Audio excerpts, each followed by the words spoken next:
You're listening to the Ringer NBA show presented by FanDuel. America's #1 sportsbook is the best place to bet on the NBA because not only does FanDuel have all your favorite player props, but now you can even check out stats and recent performance trends right in the app before you make your picks. Just download the FanDuel Sportsbook app today to get in on the action. The Ringer is committed to responsible gaming. Please visit rg-help.com to learn more about the resources and helplines available and listen to the end of the episode for additional details. Must be 21 plus and present in select states. Gambling problem? Call 1-800-GAMBLER or visit rg-help.com.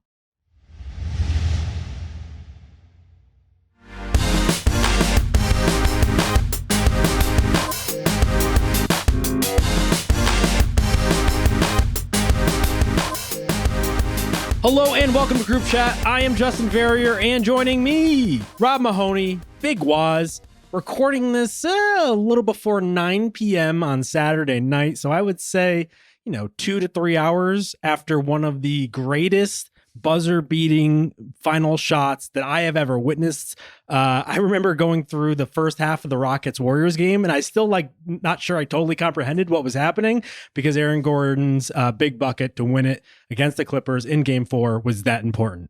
What did you guys think? Just when you think you've seen it all, a two-handed put-back dunk to beat the buzzer by, I have to say, Waz, I think the slimmest margin I have ever seen any basket beat any buzzer in the entirety of the time I've been watching basketball. It was nuts. And the fact that Jokic, he did a soundboard shuffle to try to win the game, and it ended up being a Kobe assist instead. I know. Which was just crazy, man. Our guy can't stop giving, Even when he tries to shoot, it turns into a wonderful assist. People were mad that he didn't get the assist. And they were saying that if it was in Denver, the scorekeepers would have given it to him. So after the game on I guess that was TNT's broadcast, he was talking to, I believe it was Allie LaForce, Gordon was, and he just was at a loss for words. He didn't know what to say, dude. And I think we all felt that way having watched the entire fourth quarter where Denver just literally is melting down. Turnovers, giving up wide open layups. It was just, couldn't figure out a 2-3 zone. No. Apparently. And I was just like, wow, their season is coming down to this. And somehow, man, they held on, and Aaron Gordon was able to get that incredible putback, which I thought in real time, I was like, nah, that's good. Yeah. But then on the replay, I was like, wait a second, this is way closer than I thought. Even after the fact, if you looked at a lot of the clips that were circulating, it looked like his hand was still on the ball and that there was still like 10 to 15% of ball that hadn't quite gone through the rim yet. But fortunately, the NBA official Twitter account made sure to tweet out the actual replay review angles. And if you go look at NBA official on Twitter or whatever platform you want to choose, you get to see a very definitive look from above, I think, where within a split second, it might be 0.1 seconds, it might even be less than that. It's got to be less. Might be talking milliseconds, where just as he lets go, like right off of his fingertips, it goes through the nets. That's how close this game was. So what did we learn? I learned that angle exists, a camera angle I've genuinely never seen before on any broadcast for any use.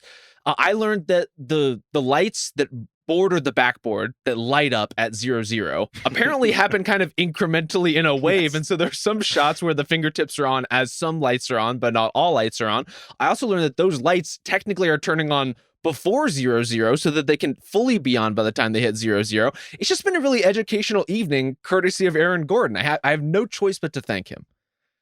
It was a crazy a series of events that even led up to that, because we had the Sombor just falling away practically out of bounds to the point where Jokic, it seemed like, based on as he was walking away, one, he didn't think that Gordon's shot went in, and two, it almost, he said after the fact, like, I thought that was a terrible shot, like, what was I doing? So always good to hear that from him. But on top of that, obviously Kawhi goes and tries to double with Zoo. They get the bad shot to force up. But underneath the basket, James Harden is left to basically box out not only Aaron Gordon, but also another player, because Norm Powell just kind of gives up.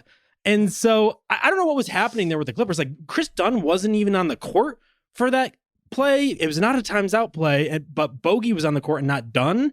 And so I don't even know why we got to that point, because listen, it was a fluke thing. maybe this never happens 100 times out of 101 times. But, maybe a little extra effort on the box that would have helped just a little bit. I mean, can you blame them under these circumstances? As you're saying, it's so fluky, it's so unprecedented. I would never have guessed there would even be time to make such a play. And so for me, I'm putting less fault on James Harden or even Norm Powell and more Aaron Gordon's presence of mind and sense of timing in that moment is some truly supernatural shit. Like, to even be there in the first place to collect that shot, I think is a tremendous play on his part. But to get it in the timing he did, I've never seen anything like it.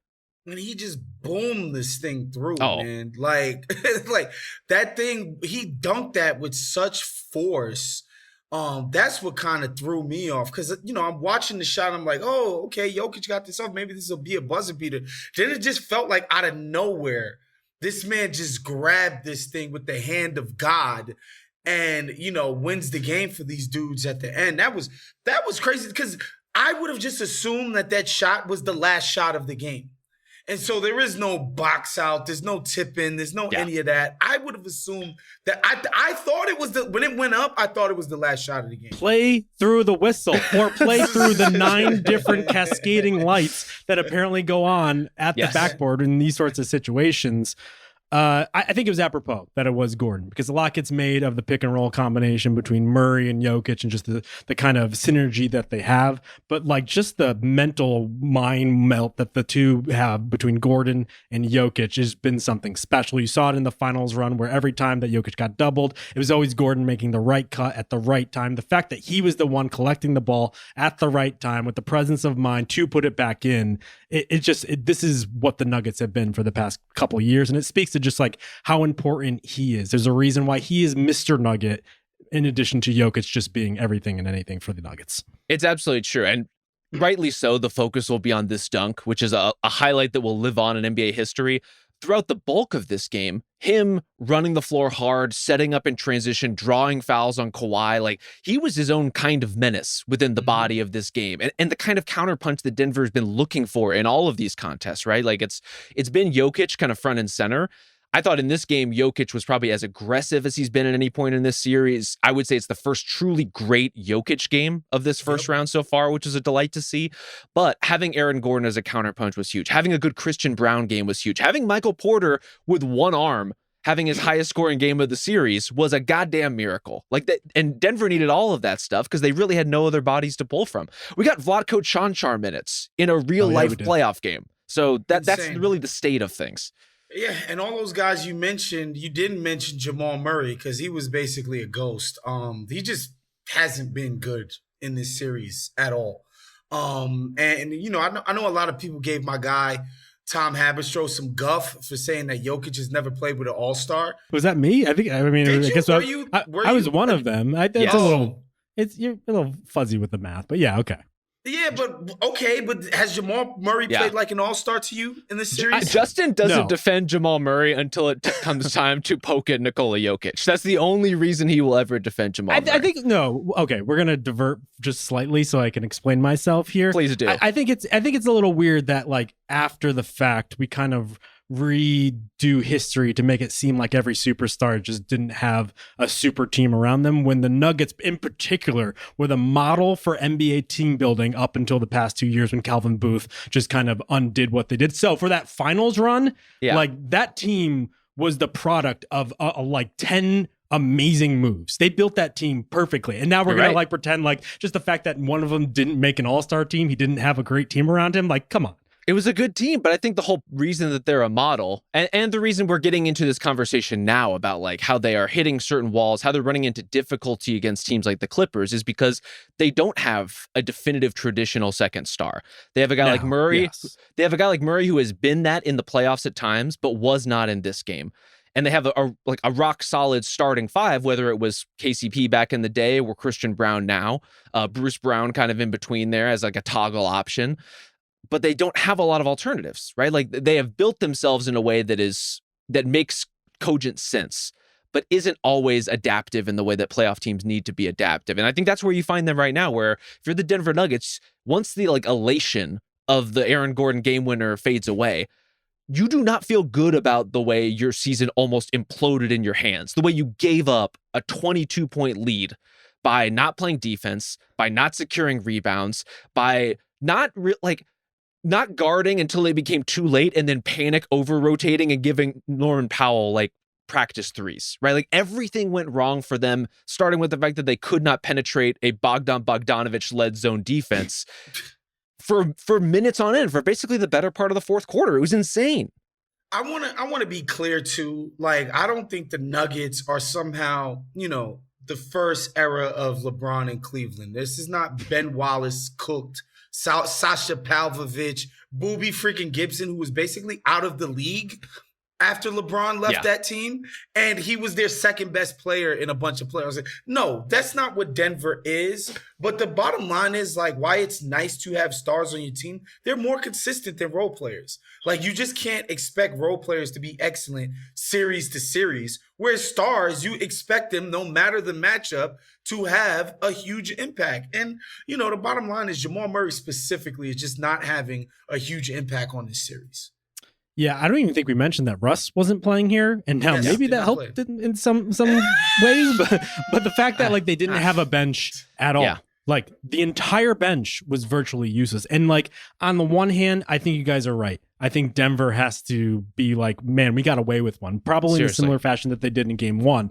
On the other end, the Clippers, this is the second time this happened, and you really have to be smart on yourself because they could easily be up 4-0. At the very least, they should have a 3-1 lead on this series. Sure. But they didn't really kick into gear until the end of the game. Their bench didn't really come through. All of those ancillary guys that chipped in the blowout game just in Game 3, like Batum, wasn't really hitting. Bogey was fine.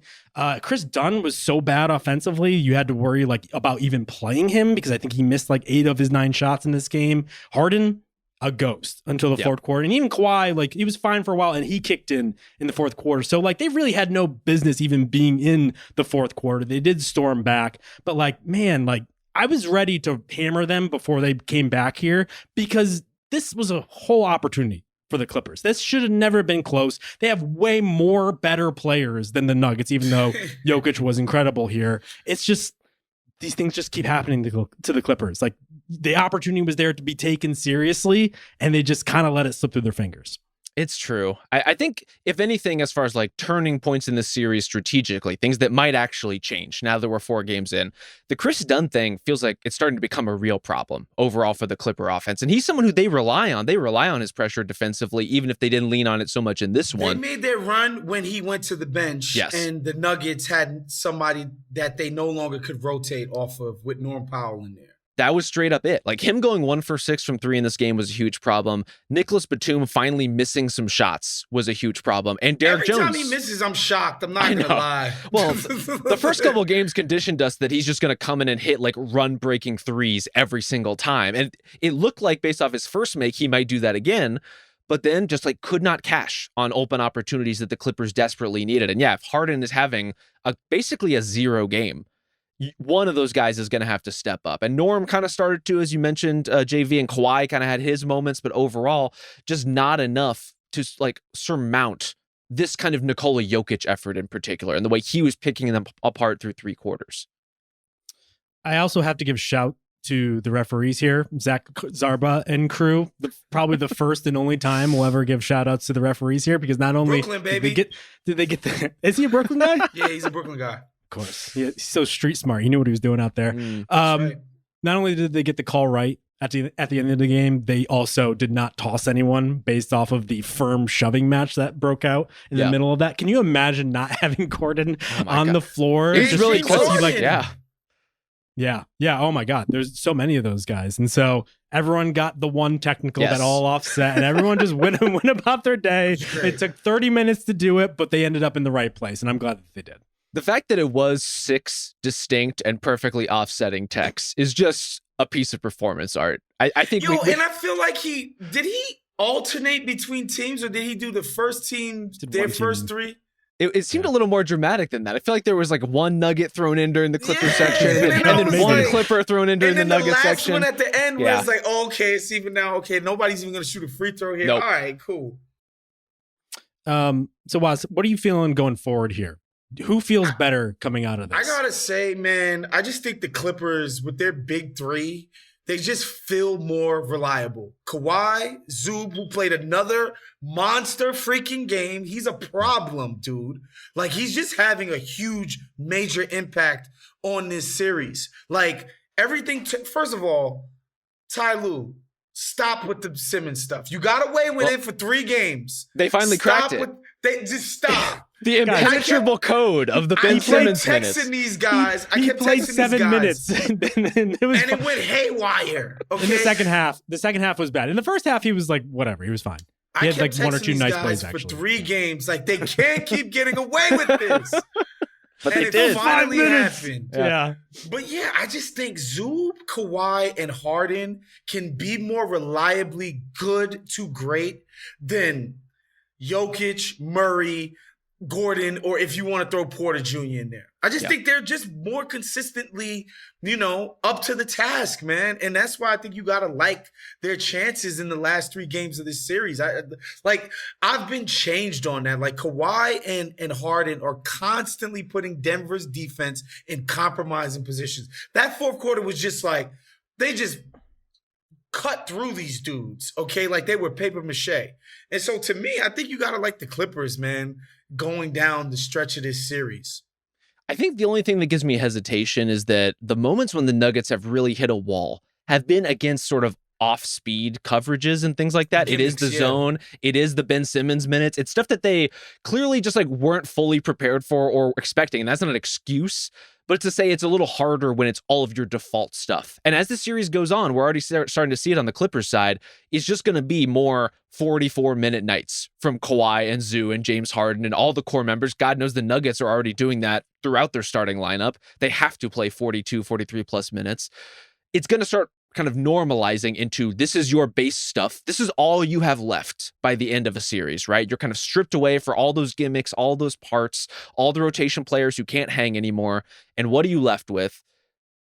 You're left with the best player in basketball on one side, who's, I think, finally starting to get into gear. And most importantly, finally starting to shift from Nikola Jokic, neighborhood, like your friendly neighborhood playmaker who's trying to get everybody involved to, I'm going to actually make a quick move on the catch every time. Yeah. When there's like a quasi double team, I'm just going to throw up the shot anyway. And I'm probably going to hit it because I'm one of the best scorers in the league. Like, he needed to go through that mental shift. And I do think we saw that here in game 4. He made a big shot before the Sombor shuffle. Like, this 101, he does like 20 different Kevin McHale up fakes and just cashes a fake. Like, one of the hardest shots you can take in freaking basketball was Zub all over. He was this there. guy. Yeah, he was on it. And he made a huge shot. Like, he was just great today, finally. And yeah, I guess that's what they can hang their hat on. Nikola Jokic has the ability to be all-time great. But goddamn, man, some other people got to do stuff too. Very true. But that's the worry, though. Like, the Clippers have so much in their favor. Their bench has not only just like been more consistent, but there are multiple guys that you could hope for that could chip things in. Like, Batum has been very good in this series. Derek Jones Jr., even though he hasn't given them much offensively, just consistently good defensively. Made a 3 today. Huge bogey game. Really, really good. Bogey came alive after 3 games, just like he's hounding Jamal Murray in the backcourt. Like, I'm like, what am I watching? Like, Jamal Murray, why are you getting hounded by Boat? Like, this is not a thing. Yeah. But that's the thing. When the margins are this close, that's when the Jokic advantage just comes to fore. It was a real, like, you're supposed to turn Jokic into a scorer, like, okay, bet sort of game for him. Like, sure. This is not the opportunity you want to give him because he, more times than not, will all execute a team in these type of situations.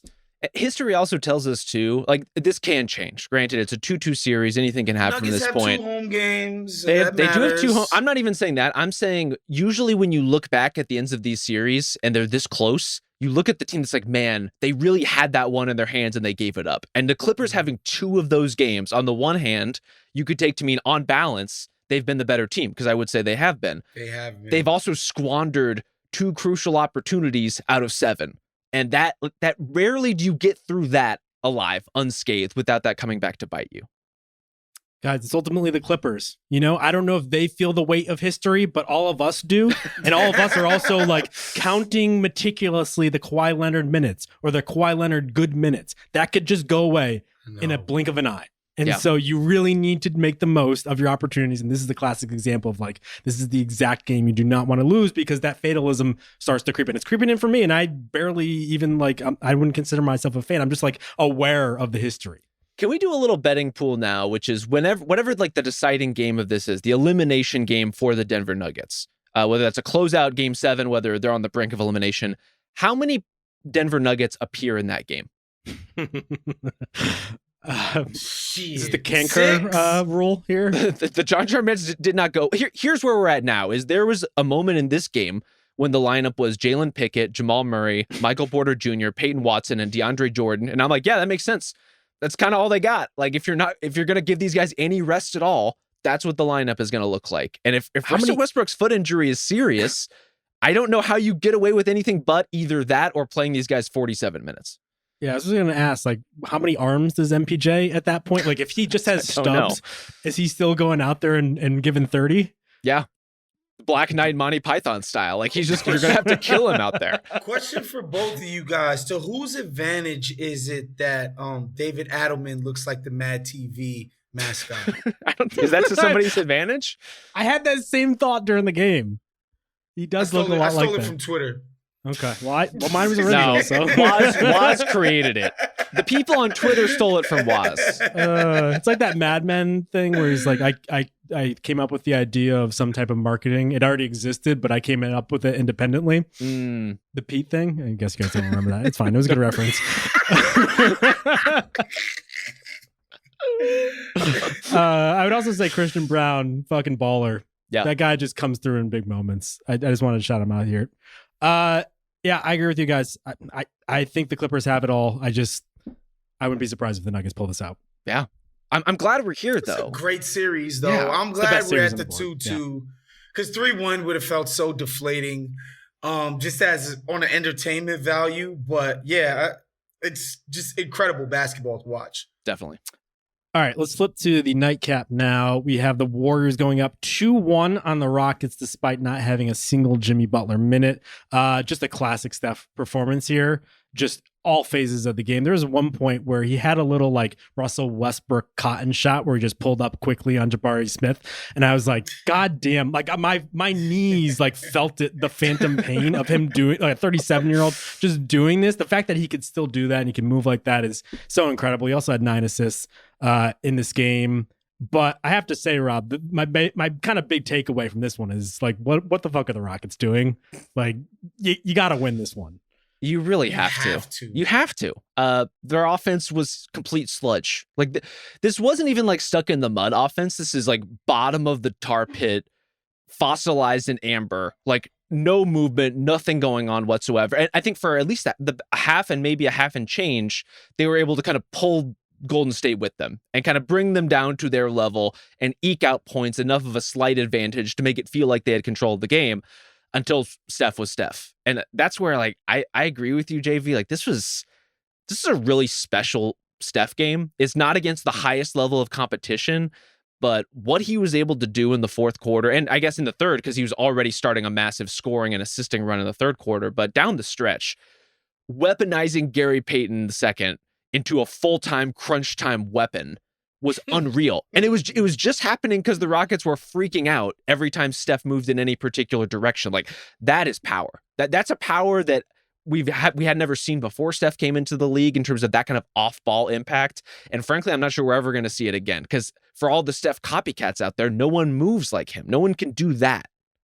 2 takeaways, man. Obviously, echo you guys' sentiments. Steph Curry doing this at 37. Still giving us these kind of performances that I get to sit on my couch and watch this guy's wizardry is a blessing. The second thing is, what is the NBA regular season, man? Like, that this team could be the 2 seed in the West, win 52 games, essentially, guys, on effort. They try harder than everybody else in the regular season. Now that everybody's trying hard, yeah. Golden State doesn't have their second, like he's a star. Like as much, like everything we're saying about Jamal Murray not being that for Denver is what Jimmy Butler has been for Golden State. Bankable, basically for freaking 30 games since he got traded, just a bankable star. He's out. And the Warriors basically punked these guys Anyway, and Fred VanVleet is taking 14. He's out shooting Jalen Green in a game. Okay. Amen Thompson, who, God bless him, we love him. He's our favorite guy. 5 for 16 because that's not his bag. He hasn't arrived at that moment yet where he can be a guy who shoulders the burden in a big gotta have playoff game. And like, what am I watching here with this team? It's like, yes, you guys play good defenses. And I think even me, I fell for the last regular season game where they were just hounding Steph. And, basically Steph couldn't even get a dribble off. And I'm like, man, these guys are scary. And then you see tonight where it's just like, bro, your offense is this is JV. You're just not a varsity big boy type of playoff offense at all. Yeah. And I don't see how that changes over the course of this series. It's not a bad thing to be JV, let me tell you. Did you get hit with that a lot growing up? No, I didn't really get JV until I started working in sports. And if anything, maybe not even until the Ringer. Wow. Oh, my God. I don't know why this made me think of this. But my guy Pablo Torre was telling me a story that, like, when he was younger, kids would spell his name Pablo with a W at the end. Pablo? Yeah. What is even the bit? we're just talking about nicknames now? That was it. Like, what did they call JV when he was younger? And I just thought about that story. Sorry, guys. That's all good. No, well, speaking of young player sorts of things, like Amen Thompson just had like 30 of those moments in this game. Jalen Green had the classic come down after his meteoric second game. Şengün, just seemed like he missed just a shitload of shots. I think he missed like his first 6 shots almost at the basket. And so at a certain point, like, that will happen, but it almost felt like just misses combined with young stuff, combined with just the same old problem that we always have with the Rockets is just they don't have anyone to stabilize their offense, just all kind of came to head all at once. Yeah, Amen just doesn't have the game for it yet. You can see the way that, someone like Draymond will pick him up on a possession. He doesn't have counters. No counters. And Draymond's just standing basically at like the restricted circle and giving Amen Thompson any shot he wants outside of that. And he can't hit like a little free throw line floater or even a step in kind of runner. Like, just isn't being able to redeem any of that kind of offense. And so long as that's the case, and you can see him working hard, you can see him trying to find his angles, they're just not there. And they're not there for Jalen Green either. He had, again, some moments in this game, but it really was just moments. Şengün, I was kind of shocked to see that he only had 1 turnover in this game because I felt all night he was kind of soft and sloppy with the ball. And it must not have manifested in turnovers, but it did manifest in people deflecting and kind of throwing him off his spot. He would have to reestablish, kick the ball out. He would recollect, or he would get a shot up, but it would be bothered by somebody's contest ultimately. That's not the way you want to leverage size in a game like this. Like, you're the bigger, more physical team. You have to play like it. The Rockets certainly do that on defense, right? They played defensively well enough to win. They just, they could not and have not been able to score enough consistently in the series. And we thought Jimmy Butler's downfall might be the one avenue they have to consistently outscore the Warriors. That did not happen. And now if Jimmy Butler is able to come back at any point in this series, it feels kind of like a foregone conclusion that Golden State can at least like string together enough buckets to win. Yeah, the problem for Şengün is that the thing, and we make these jokes about him being Jokic light or the Boris Diaw of Nikola Jokic's and all this kind of stuff. But the problem for him is that he's not Jokic. Like, the thing that Draymond Green made his name in the NBA with those small ball lineups with him at the 5, and it's because he could stonewall centers in the post. That's why those lineups worked. That there were no centers in the league that could just get the ball and eviscerate Draymond Green in the post and get shots, basically within 3 feet that are the most bankable shots in the game. And him just trying to do that straight up against Draymond, it's just not going to happen. Like, this is what this guy does. I would argue it's his superpower. Besides his like processing ability, it's like, dude, like, he can just straight up guard any center in the world one-on-one on an island. And so, yeah, I think Şengün just ran up against that, man. It's kind of got to be Jalen Green. It's got to be Amen Thompson. It's got to be, dare I say, Fred VanVleet, who shoots these guys back into this series. Along those lines, like, coming into this game, Houston was scoring more of its points in the paint than any other team in the playoffs. Like in terms of the percentage of their offense, Golden State was the exact opposite. The lowest percentage of their offense coming from the paint in these games. In this one, the Warriors outscored the Rockets 44-38 in the paint. This cutesy little jump shooting Golden State team managed to get to the rim by leveraging what Steph was doing, by getting all this cutting activated. And on the other side of it, Draymond, and I'll say Quentin Post too, really high level rim protection from those guys. Whether it was Amen Thompson crashing in, Tari Eason coming in, all this transition play that the Rockets are trying to access, Golden State was getting back, walling off the basket, really contesting those shots heavily, and taking away really the only way that Houston has to score consistently, and I guess throw in there intentionally fouling Steven Adams here and there as well, just to try to milk the system a little bit, and it worked. Who do you think Draymond Green hates more? Is it Jalen Green or is it Buddy Hield? Why Buddy Hield? Was he getting into Buddy this game? Oh my God, well, Buddy Jimmy Hield, was. He got ripped basically at half court by a center. By Steven Adams, not just a center. Steven Adams. Picked your pocket, took your cookies from you at half. That's insane, bro. That is a clip that lives in the group chat forever. Like anytime you try to get a little mouthy with somebody, they just drop in the clip. It just seems like every year, and now increasingly maybe every couple months, Kerr just like has a guy that he really just sticks in his craw. For a while it was Pajemski, but it seems like it has turned over to the Hield era where watch the clip of Steph just staring blankly into space while like Jimmy basically tells Buddy to stop dribbling is one of the best things. There's the clip before where it's like, "Hey, Buddy, welcome to Steph Curry. He's like one of the best players like a really of all time." Shooter, yeah. Buddy was pretty good in this game, but he really was. like threes, baby. He just keeps having those moments, and it definitely draws the ire, I think, of some of the old guard guys. But having him as that pressure release on the weak side was huge. And it's the reason you can play guys like Peyton ultimately. And why Pajemski, I'll say too, deserves a lot of credit for his play in chaos, right? Against all of these stilted defensive rotations, these weird transition situations that Steph creates where the Rockets are pressed up way too high. And you just see Pajemski cutting through all of it to draw fouls and to get to the rim and to open up shots for other people. Notably absent at the end of this game was Jonathan Kuminga, who started it.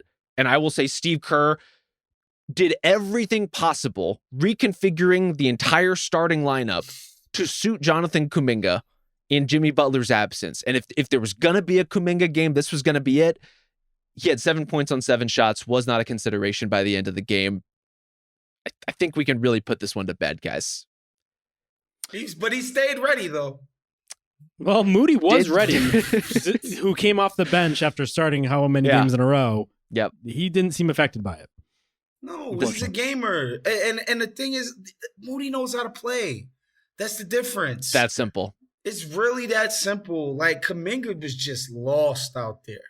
Couldn't do anything, right? And, again, it's like you want to empower these young guys because he thinks of himself as a ball dominant kind of guy. I'm gonna break guys down off the dribble and all of that. And he was doing some of that, but he was breaking himself more than he was breaking the Rockets. And it is what it is. And I wonder too, like, and this is me, this is not me having talked to anybody or whatever. I wonder if this was a Lake-up thing, like, yo, Jimmy's out. Like, our guy Kuminga has to get in here, right? And no, he doesn't have to. I think it probably was a Kerr thing. Just like again, you kind of saw it in the first half. Like, where else are you gonna get offense with Jimmy out? Like, at least throw a theoretically dynamic offensive player into the starting lineup and try to get as much shooting around him as possible. Try to play into the sort of like counter punching offense that he can give you relative to the Steph Beautiful game. It just wasn't there. And you saw like a really kind of painful balance for Kuminga of like, he was kind of trying to get other guys involved, but he's not very good at it. And then some positions he would just fall into his worst instincts and hold on to it way too long and pump fake 12 times into a turnover. It wasn't good. It did not work. And again, you see some of that from young players on the Rockets side too. The one exception to that, and I was not prepared to say this, Jabari Smith Jr., I thought played a rock solid game. Good. And this is a great contrast point for him and Jonathan Kuminga. Jonathan Kuminga is a really fluid athlete, a guy who will pop if you watch him in a one-on-one workout, if you see him in certain highlight reels. Jabari gets grief all the time for being a little too mechanical, a little too robotic, pretty rigid athlete ultimately. What did he do? He stood in the corner, took quick decision, catch and shoot threes, fucking canned them every time they came his way. Also, on defense, I thought was just completely locked in and dedicated on the Steph scouting report. As far as what you can realistically ask a big to do, switching on to Steph, Jabari Smith did it. And like, these are the little things that make Jabari Smith a successful, like 20 to 25 minute player in this game. And ultimately Jonathan Kuminga not, and ultimately not even be able to play that much for the Warriors when they desperately need him to play. Jabari Smith will look really good doing that off of Devin Booker this offseason because they need a little bit of offense. They only scored 93 points in this one. I'm sure that's what led to the Kuminga start because they thought Kerr probably thought they were going to have to score more than 104. But this was kind of a weird game. Did you guys, since we're always talking about what people are eating before games, did you guys hear the note that Brandon Pajemski apparently had food poisoning last game? And it was because of, he said, some bad sushi? Yeah. Have you guys ever had bad sushi? One, are you eating sushi? Is sushi before a game like the type of thing you guys would reach for? Well, I think it was implied it was like an off day kind of thing, maybe. Well, even in between games, like, would you be sushi? Like a light situation. There's nothing wrong with sushi. Like, that's way better than Alfredo pasta. Yeah. But was he going out to like a fancy sushi place or was he going to like a bodega sushi place? You think he's getting like 7-Eleven sushi or something? Like, oh, yeah. There was even a side swipe at like, you getting sushi in Houston. Houston has plenty of great sushi. This is a wonderful seafood city. Don't mess around like this. Don't do that. Sashimi? Or are we talking like I could see some crab or something like that. But we're talking like... There is great sashimi. There's great both modern and traditional sushi in Houston. This is uncalled for. They should stick to crudo. Is that what you're saying, Justin? I think you should be like crawfish broils or something like that. It's not just a crawfish city. It's a Vietnamese fusion crawfish city. And in addition to that, a very robust sushi scene. So I thought that was needless, frankly. I spent the weekend out in Houston in 2022, one of the most big-backed cities in the history of America. I'll tell you that much, boy. It has nothing to do with sushi. My Lord, have mercy. Yeah. Okay. I'll say this. I do think California is the type of place that has good quality sushi at low quality establishments. You know, it's easier to find good sushi in low places. At that point, when the Ringer first opened, we had an office downtown Hollywood, and there were a lot of people from the office that would make the trek, long walk to like Hollywood proper, right by the ArcLight Cinema, so like really in the heart of Hollywood, to I think it was a Walgreens that had just like a ton of fucking sushi.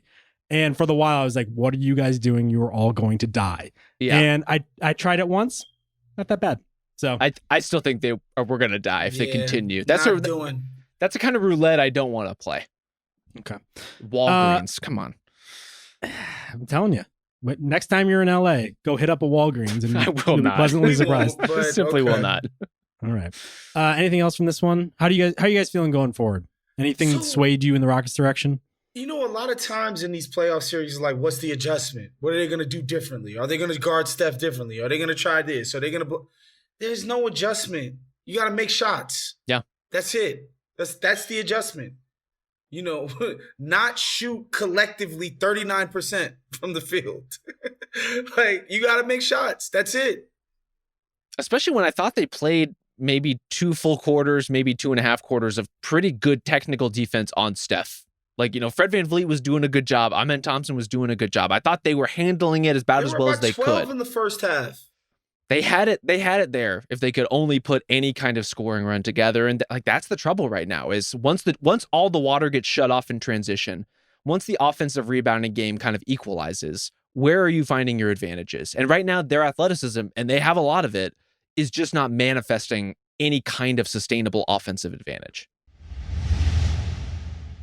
The Ringer NBA show is brought to you by FanDuel. The NBA playoffs are finally here, and there's no better way to be a part of the action than with FanDuel, America's #1 sportsbook. After another competitive season, the top teams are ready to battle their way through the playoff bracket in hopes of taking home the championship. And if you think you know how it's all going to go down, then make those predictions pay off with FanDuel and NBA profit boosts.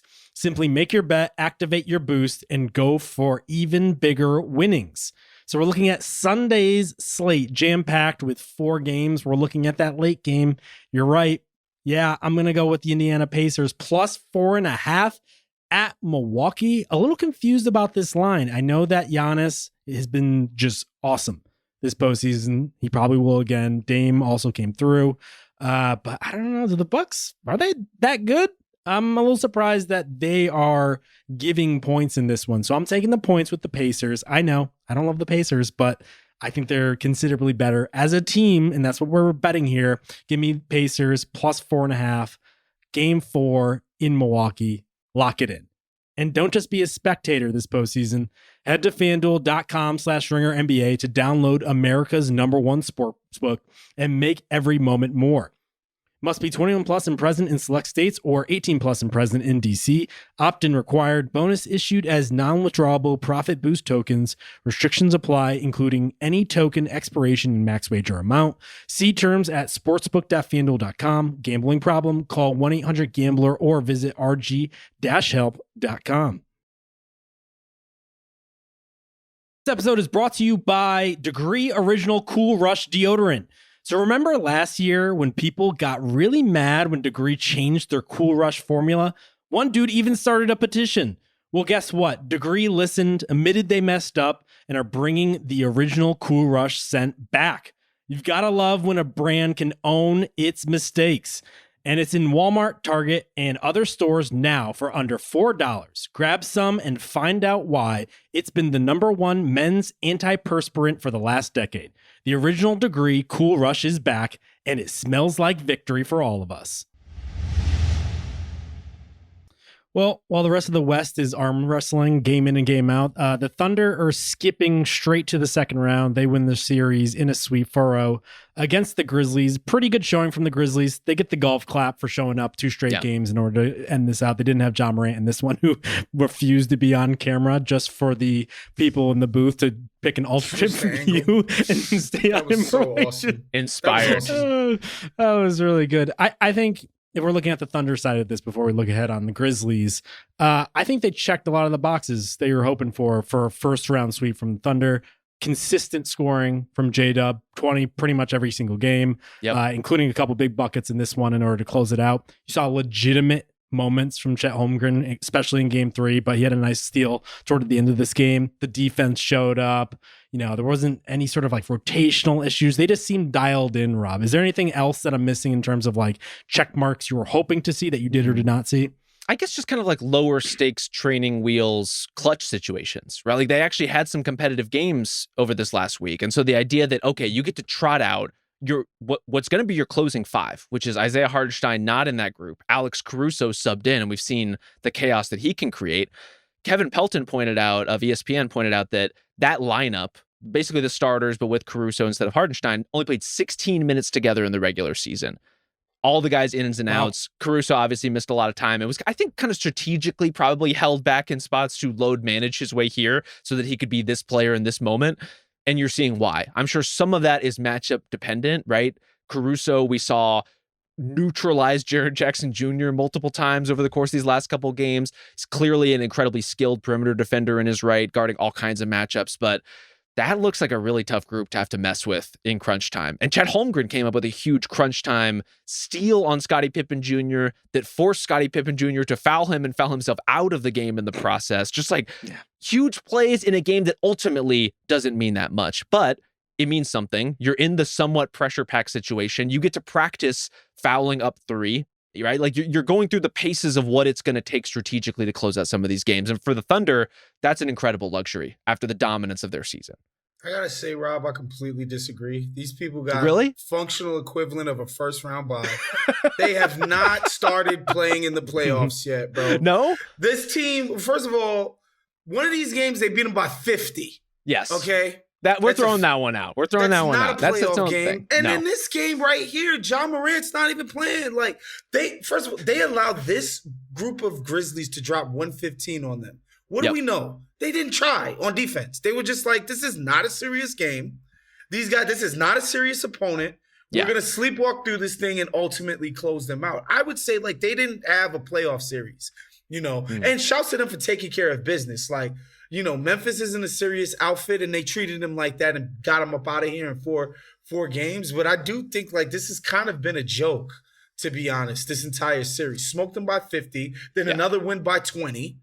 And then finally, you know, Memphis has one good half for the entire series and still end up losing that. One of the biggest comebacks in playoff history. Yeah, I'm not even saying this was like a 48-minute like professional clinic from the Thunder. You're like, oh, they fouled down 3. They're practicing. They play. No, they literally are. Series. This is a joke. This series was a joke, and Memphis made it so. Let me ask you about this, because I think we were all pretty high on Jaren Jackson coming into this postseason. Really kind of recalibrated, at least from my perspective, like where his ceiling might lie. Wasn't the best performance with him kind of in the spotlight. Where are you, Rob, like maybe in terms of Jackson? Did this like postseason bring you a little bit lower on him, or did you end up probably in the same place you ended the regular season with him? I'm maybe slightly lower, but ultimately the Thunder are a bad matchup for him, right? A team that's this small, that's that active with their hands is not going to be his best place. Like, he's better punishing bigs than he is punishing smalls ultimately. Plus, he's just not a credible first option on a contending team. Exactly. That's not who he is. And he's had to be that for the Grizzlies at many points this season because of their injury situations and because Ja is as kind of up and down as he is, even when he is healthy. Ideally, you have a playmaker who's putting the ball in his hands, and you're not having Jaren Jackson bring the ball up court as your point guard. But the Grizzlies had to do that sometimes. Like, that's ultimately what their lineup looked like by the end of this series. And so I think this is a bad matchup. I think this is a bad spot. I think he had some awful games within this series. This closeout one included, like, just was not good enough from Jaren Jackson Jr. But ultimately, I think of him as a really good second or third best player on a team that's really fighting for something. And the Grizzlies aren't fighting for something because they don't have those players.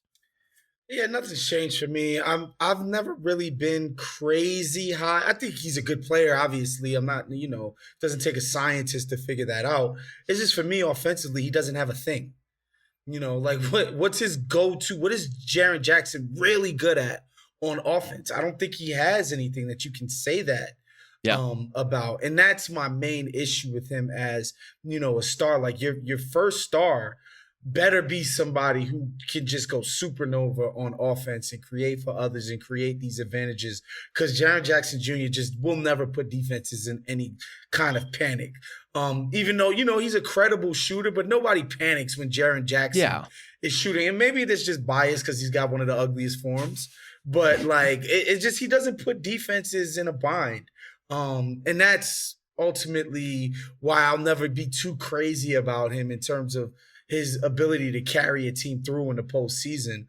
But, Ja Morant got hurt again.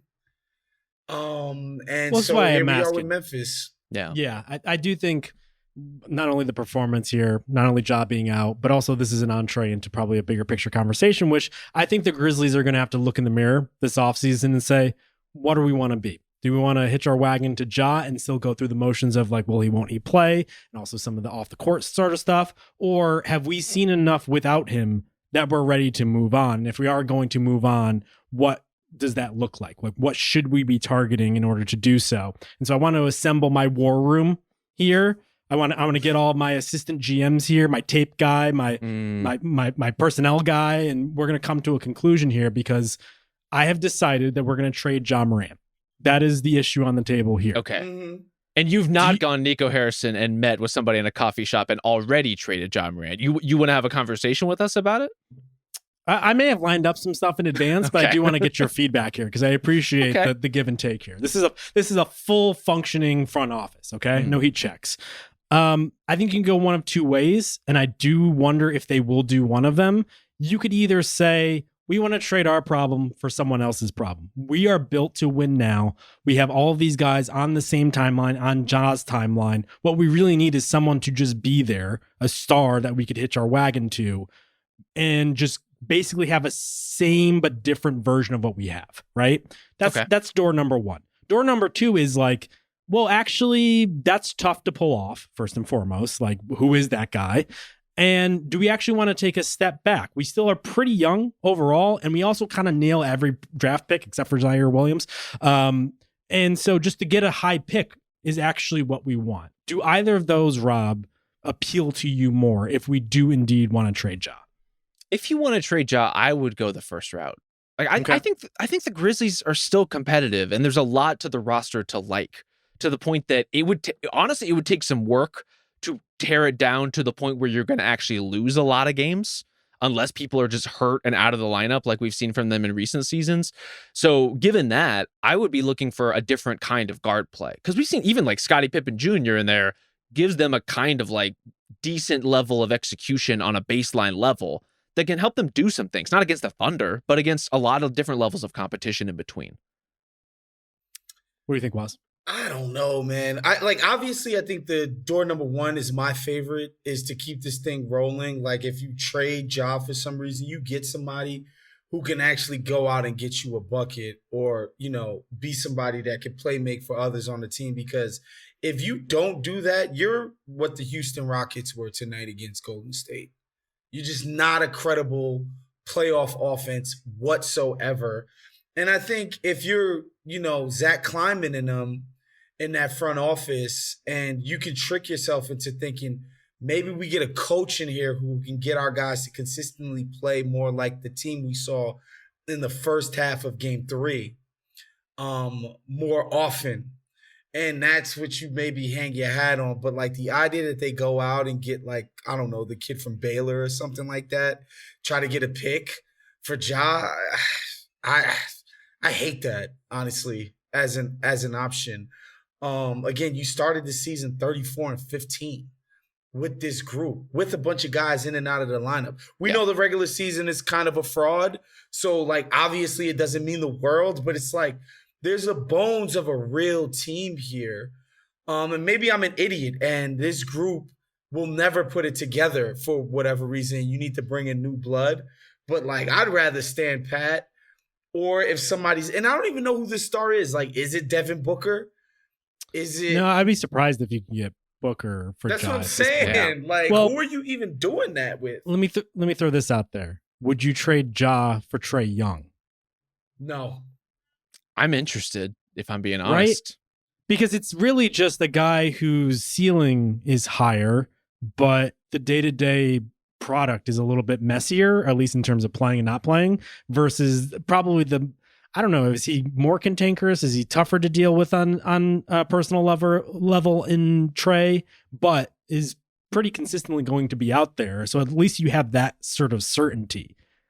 That's, I think, what you're looking at here for a Ja trade level, because like if anyone's trading for him, they're not going to give away their best assets for someone who isn't playing and might get into trouble off the court. It's very true. And I think the other issue with that is, for as much as like I appreciate a lot of elements of Trae Young's game, he is not the downhill threat that John Morant is. And if your co-stars are Jaren Jackson Jr. and Desmond Bane, you need someone with actual downhill oomph.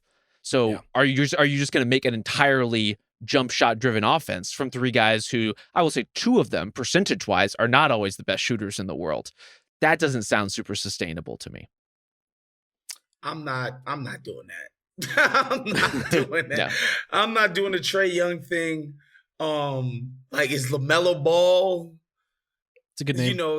Like Charlotte's already put it out there. Like, we're open for business. If you guys want to make a deal, call us about this kid. We do not care to have him on our team anymore. Who else is even out there? It's tough. Like at one point, De'Aaron Fox would have been out there, but now that he's spoken for, right? Like that's the market gets kind of weird once you clear past these first names that we've mentioned. Yeah, it's a tough one. I would assume they do nothing, but I think they have to at the very least look at it. Can we talk about that like decision to do nothing though? And ultimately, like, you came to this war room, Justin, with I want to trade John Morant. Mm-hmm. I'm pretty conservative with this stuff when it comes to giving cores of teams time and letting them find their way and letting them find their shorthand and working together and kind of a developmental progress that is unified as far as guys learning how to grow and play together. This team has had like 5 years together. Like they've had chances and they have run into more or less the same walls over and over and over. And so I think it's fair to come into the offseason with something resembling that kind of decision. If not Ja, at least like, we want to come into next year with a team that looks and feels different than this, that we have seen what this looks like. We decided we wanted to fire our coach. We were so displeased with the product. On the one hand, that says you expect more of your roster than you were getting, but I think more realistically, you should expect a change in this roster if you want different results. Like that's probably what it's going to take. That was going to be my next question is, did Isolo do enough in the, I think, fewer than 10 games that he had at the helm there? He's fired. In Get order, him out of here. Did the Marvin Bagley minutes convince you that, like, this guy is onto something? They pulled the plug on those, by the way. They did. So it was a one-game experiment, really. He got put in an impossible position. It's not his fault. Yeah. But, no. I need my Kenny Atkinson. I need my guy that's going to turn this outfit around and not just change the way you play, man. Like, and the crazy thing to me is that, 3-4 years ago, they were known to be one of the best defensive teams in the NBA. That is just gone. That identity is poof up in smoke, man. Like, there were just moments against OKC, which, like, let's keep it 1,000. This is not some dynamic offense. They're not. I mean, it's a pretty good offense led by one of the best offensive players in the world. I'm not saying it's a bad one. Yeah. It's not like it's impossible to conceive of a way to contain this offense from being, like, explosive. And they just straight up could not do that at any point in this series, which is just, I think that's just, they got to do something different. Yeah. Yep. I know Isolo is just getting some buzz for other sorts of jobs here, so yes, I don't think he acquitted himself per se, and a lot of those openings are starting to close pretty quickly, but he is someone at the very much on the short list I think you'll see for other organizations. He also makes more sense for plan B of what you described, Justin, than plan A. If you want to maintain with a star and compete now, then you probably want more of a Kenny Atkinson style coach. And if you want to tear things down and take a step back and maybe even get younger than you are, then why not, roll it with Thomas Isolo and see kind of what he can bring to this group from like a more formative standpoint. Because I do like the young talent here. As far as some of the younger guys, like, Jalen Wells didn't have a chance to participate in this series, but proved himself to be Memphis's best defensive option on the wing for sure, and one of their better two-way wings overall. They might have something in Zach Edey. I gotta go back and forth on it, to be honest with you. He's doing a lot of stuff, and sometimes it's too much of the wrong stuff, but you also see, like, you just don't see players block Chet Holmgren multiple times in the same game very often. And so anyone who can do that is going to open my eyes a little bit. And I think there's some real possibility there. And, Scottie Pippen Jr. is not Ja Morant, but he's a really good young player who's found his way into the league, found a spot with this team, and has 2 more years under contract, which is not nothing for the Grizzlies. Last one on the board here. Cavs just absolutely toasted the Miami Heat. And despite Tyler Hero saying after the game, we're not going down 4-0. I'm sorry, my guy, you're going down 4-0 because something amazing would have to happen for this not to be a sweep. Cavs just dominated. Even without Darius Garland out there, they just had their way with them pretty much from the jump. Anything that's jumped out to you, Rob, about the Cavs over these 3 games? Is it basically like you're passing with flying colors? How many gold stars are we giving Kenny Atkinson and the boys here? Quite a few. I think, for one, I feel like if you want to, like, zoom out, say you didn't watch this game, and you just check in on the box score, and you see Max Strus had 18 points, 9 rebounds, 5 assists.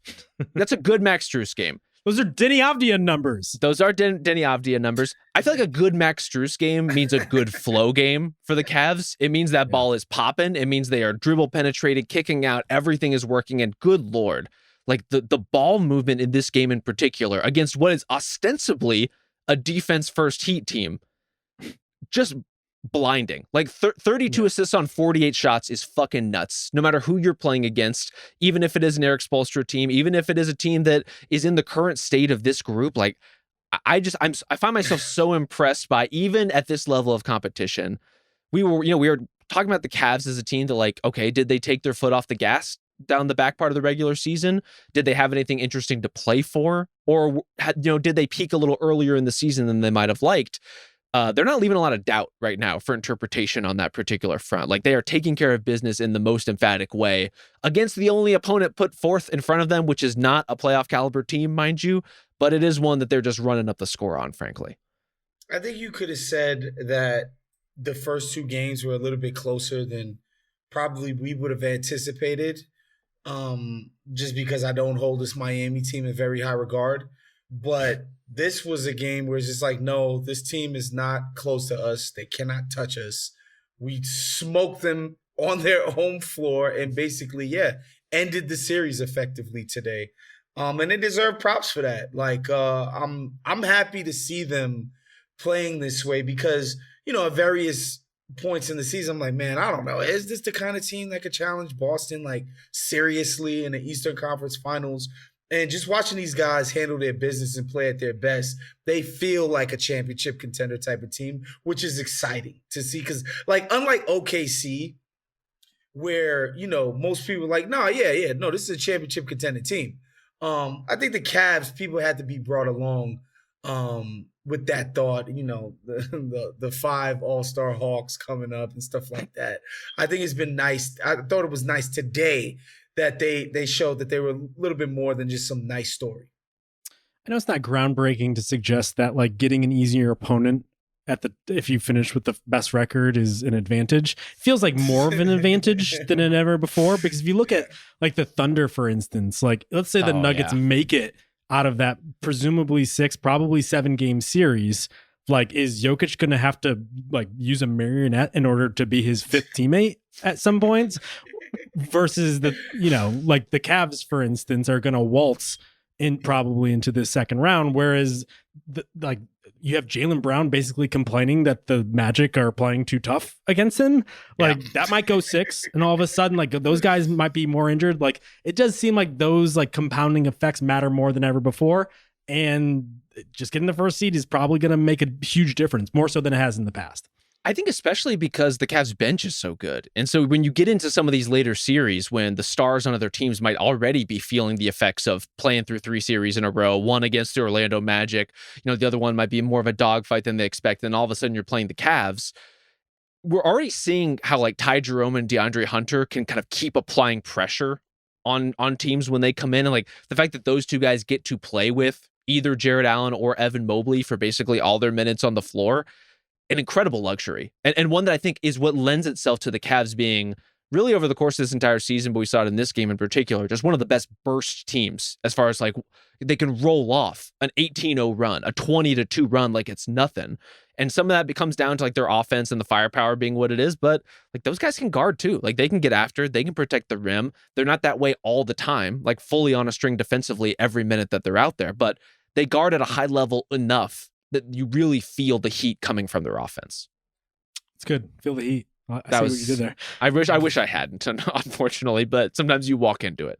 Hunter was awesome in this game. Ty Jerome, always awesome. Can't wait to see him later in the playoffs assists. When he'll get more shine. I know. He's been very good, and he will continue to be very good. Jared Allen, a playoff career high 22 points. Friend of the pod, Jared Allen. Right. Just carving these dudes up on the backside. Unfortunately for the Heat, we're not going to wait for their 4th game. We have to convene the war room because we need to get ahead on the long-term planning just a little bit early because there's nothing else is going to go on here. I would say the Heat at a similar place as the Grizzlies, where they have something, maybe on a lesser tier, but they have something, but I'm not quite sure where they go from here.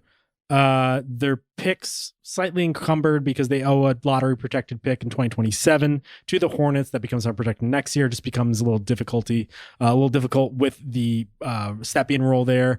But they basically have an option to determine who they are at this point. And I think they have a similar sort of question where it's like, do you want to take a step back or do you really want to punch it forward? And you guys might be saying it's fucking South Beach. Like, what are we talking about here? My problem is, like, let's say they get anybody. Let's just say Kevin Durant for the sake of conversations. Sure. Is Kevin Durant, Tyler Hero, Bam Adebayo, like, lighting the world on fire at any point? It's not nothing. It's not nothing, but is it enough in order to deal with the Cavs, for instance? But again, you sped past the operative point here, which is you work for Pat Riley. And therefore, we are moving forward. I am Pat Riley. You're Pat Riley. Pat Riley. Yeah. Okay. In that case, you're not yelling at us enough. You need to be much angrier. We could make that happen. I just think there's never going to be a point at which they really step back. I think it's just going to be forward all the way through. But what is your advice, Woz? Like, this is speak freely here. I mean, what's out there besides KD? And I wonder how much it would take to get him in there, in terms of what they have to send back to the Suns. Again, we just mentioned the names Trae Young. Like, who are they going to call about that would realistically be available? Would you call on someone like Zion? Yes. Yeah, I think that would be the kind of low risk kind of move. Low risk? Yeah, I mean, it's a Zion and team-friendly deal. I mean, I see. that part, yes. And if they could be like, look, we get this guy a change of scenery and we do the military shit that we do down here where we like literally measuring guys' body fats on their guts and all of that stuff. Like, that's something I would take a flyer on. And like, how much years is left on Zion's deal? It can't possibly be like There's a couple more. Yeah, a crazy amount of years. That's a fun kind of idea because, you basically bet on your institutional excellence to get this guy over the hump. And I still do think Zion, when he's right, is capable of being an all-star level player. But when has this guy ever been right? And I mean, I think you got to believe at this point it's just not going to happen for him in New Orleans. So he's got 3 more full seasons guaranteed. 3 more full seasons under contract, partial guarantee / non-guarantees ultimately. Like if something devastating happened, you would not be financially responsible. But I mean, I don't even know what it would take to get Zion at this point. Like his market is impossible to establish. Is there a realm of possibility for the Heat to trade for someone like him without giving up Bam or Tyler Hero, who are the core of your team at this point? I think New Orleans wants to get rid of Zion, despite what they're saying, pulling back and basically being like, there's no mandate to get rid of them. There's a mandate to get rid of him. They don't change the organization over just to bring back the same problems that they had. Yeah. And so I would guess he's available for what I would say probably less than we assume, but you're inheriting all the same problems. On the one hand, I think Zion needs Miami. He needs rigidity. He needs the structure. Unfortunately, I think there's like a very real possibility that he ends up with like Sam Rockwell in The White Lotus, and he just goes off and we just don't hear from that guy for years. He's doing all types of stuff. He thinks he's some other type of person. I'll tell you what, there's no shortage of the type of chicks Zion has shown himself to be into in South Beach. I'll tell you that much. These are the type of scouting reports you don't get outside of the war room. Let me tell you. No shortage of them, boy. There is a plethora. I just don't know what the Heat are anymore, which is surprising because even in the post LeBron period, they always are though. Like when they're not actually really good, they're always in some in between purgatory phase. Like this is always it. This is the Whiteside years. This is the Dion Waiters years. Like this is what is always happening with this organization. And like, would you guys recommend getting? I guess getting KD would be just a lot better than what they are right now. Yeah. More fun. They'd be fun. They'd be a fun, like, top 4 seed, probably. And, they've been dying for KD pretty much since he went to Golden State. Like, they thought they were in on KD for when he did the Brooklyn thing. They thought they were in on him when he ended up going to the Phoenix Suns. And so, maybe they finally get their guy, their white whale, if you will, and they complete the circle. I don't mind it, and I don't mind it in part because I think Tyler Hero has done a good enough job of being a functional point guard, but not the kind of functional point guard that's going to make your offense like elite on its own. Like he needs a really high level offensive player to kind of co-pilot with. Is Kevin Durant that guy at this age? More or less, certainly hyper efficient on an individual level, but we saw what happened in Phoenix when he was playing alongside another quite good combo guard, and it wasn't anything good, frankly. But these are the options that I think the Heat are going to have in front of them, right? They are just good enough offensively for us to praise Tyler Hero and admire what he's doing. They're just competent enough defensively for us to look at Bam and say, job well done, Bam Adebayo. Like, you're a really good team defender and kind of just consistently outside that really elite class of defender that could carry a system all your own. What do you need to get over the top? The answer is like a little of everything. In every place of the rotation. Like the depth is not good enough. The high-end star power isn't good enough. But spots number 2 and 3 on the depth chart are quite good. I just don't know what you do with a team like that. And see, this is what I want to go out on because at a certain time, maybe like a year ago or 2 years ago, I'd say the Heat are very good at drafting lower in the lottery or even beyond that. They find guys. Hero and Bam were 2 draft picks that they built up into the players that they are now. Where? Love him. Well, but that's the thing.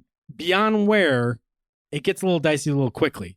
Jaquez can't even get into a playoff rotation where there's a lot of guys he should be beating out at this point. Nikola Jovic. Slump. definitely his wane since last year. He showed promise. Yeah. Don't think he's ultimately going to be a solution.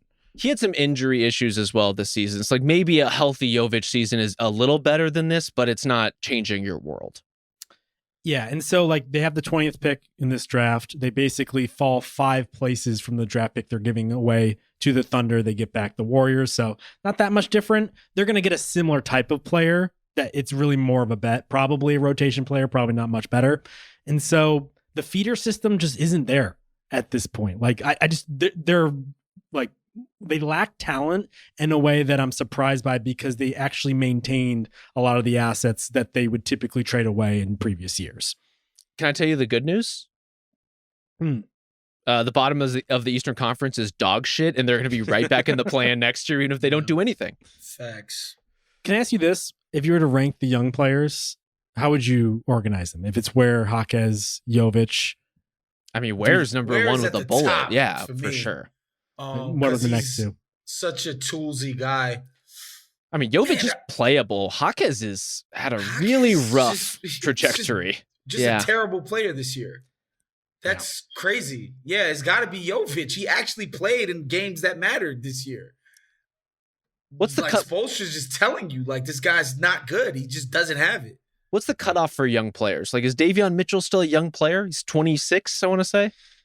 Yeah, I mean, he's a little bit older. Going on his second contract next year, which is probably the line of demarcation.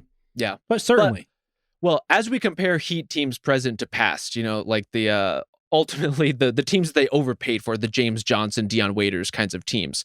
The good news is, even though this team technically overperformed and technically made the playoffs, there aren't a bunch of guys in line for huge paydays, right? There's not a bunch of expiring contracts where you're going to say, you know what, Kelly Olynyk, here's your big new deal to carry us into the new era of Heat basketball. Like, this is their team. And they're kind of locked in at their current salary numbers unless they start moving guys. Like Andrew Wiggins, I'm sure has more value elsewhere than here, frankly, given his fit with the team. Like, I understand why they would want someone with his kind of like situational upside, but I don't know. I just don't like this roster very much. Yeah. Eric Spoelstra showed up to the post-game press conference with like a gold chain on and a very like divorced dad sort of thing going on here. So it's a whole new era, South Beach, baby. Let's go. Last thing before we get out here, before game 3, we in the group chat were talking about the horse heads that they gave out on the wall. Yeah. Which I thought was inspired. Apparently for this game, they gave out a bunch of stuffed dino chicken nuggets to distract the Nuggets. What's the story there? Because they're nuggets. Well, yeah, but why would that distract them? Wouldn't you just say, what's with that stuffed dinosaur? How would you even ID it as a nugget? Maybe it was like a playoff of Mr. Nugget. Maybe they're like trying to get in Aaron Gordon's head. Like, marketing needs to go back. Game Ops needs to go back to the drawing board with that. I feel like this was Jurassic World SpawnCon. Like, they infiltrated what was a good bit into now a marketing bit, and I don't appreciate it. Those horse heads aren't going to pay for themselves, what are they, $9.95? Like, they can't be that expensive. Okay, nothing is $9.95 these days. $19.95? Maybe some sushi. Maybe some Walgreens sushi. It's probably definitely made in China too. Yeah. All right. I want to know the tariffs on the horse heads. What are we paying? Bruh. All right. Thank you to Isaiah Blakely.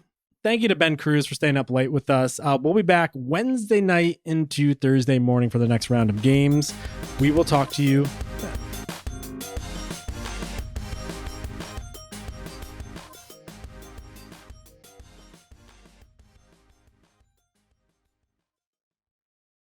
Must be 21 plus and present in select states for Kansas in affiliation with Kansas Star Casino, or 18 plus and present in D.C. Gambling problem? Call 1-800-GAMBLER or visit rg-help.com.